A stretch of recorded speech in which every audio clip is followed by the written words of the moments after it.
Hello, college algebra. I just wanted to post a couple helpful hints while you're doing your chapter 5 homework. There's a couple things that if you use Excel, you can do. For example, number 18 here. The following CD was released from a particular bank. Find the compound amount and the amount of interest earned by the following deposit.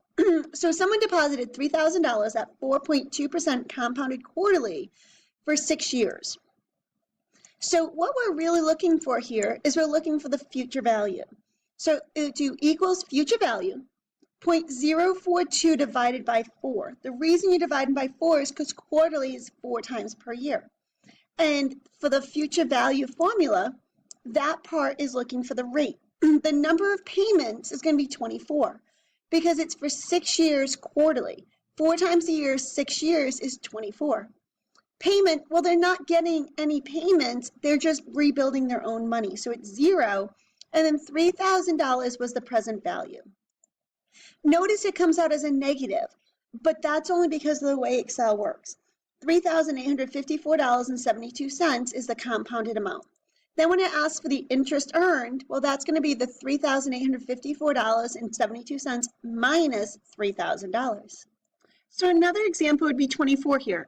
A bond with face value of $21,000 and a 5.3% interest rate compounded semi-annually, so that's twice a year, will mature in 6 years. What is the fair price to pay for the bond today? So that's going to be a present value that you're looking for.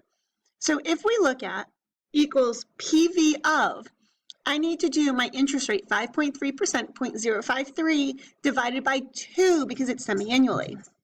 The number of payments is going to be 2 times 6, 12 years. Even though there's 0 payments, which you're going to put comma 0 for 0 payments, you still want to indicate that it's touched 12 times. Future value, well, the value was $21,000 in the future. And then we can put the 0 here, or you can omit it, and that just means it's at the end of the period. And then that's going to, again, be a negative, but that's okay, $15,343.06. So 26 here, small business borrows $15,000 for expansion at 4% compounded monthly. The loan due in 6 years. How much interest will the business pay? Well, we first need to figure out what that future value is going to be. So equals future value. I'm going to take that 4%, 0.04 divided by 12 because it's monthly, comma 12 times 6 because it's monthly for 6 years. If it's 12 times per year for 6 years, 12 times 6 is 72.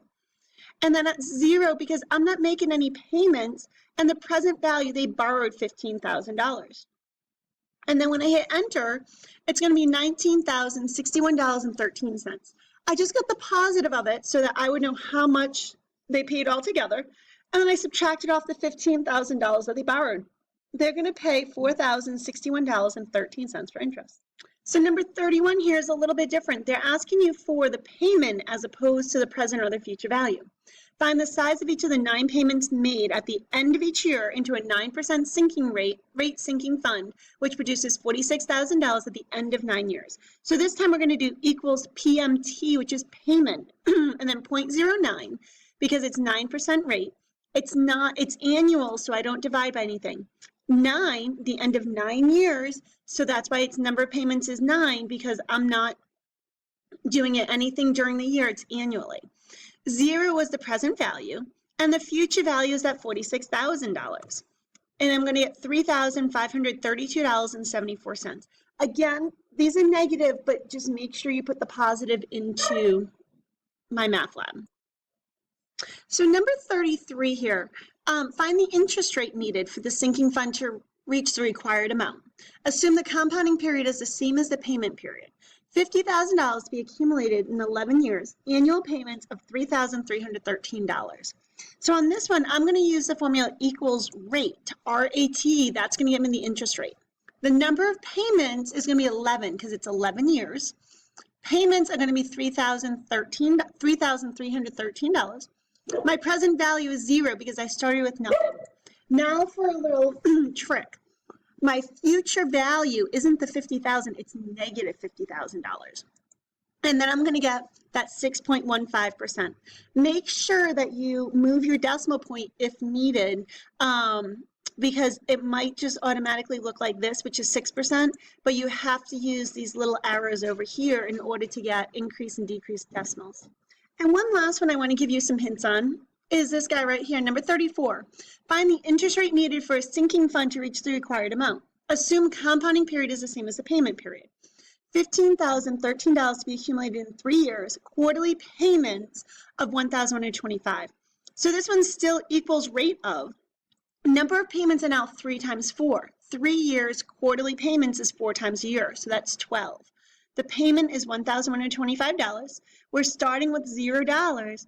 Again, negative $15,013 for the future value. That's going to get me 1.91. But that's my quarterly rate. I have to multiply 1.91 times 4 in order to get my annual rate, which is 7.64. I hope you guys, I hope this helps a little bit going through this part of it. A lot of times, especially the rate piece of it, getting it in Excel is huge.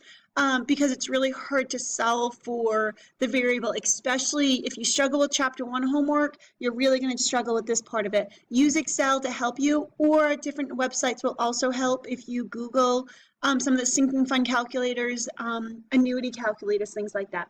Good luck and reach out with questions.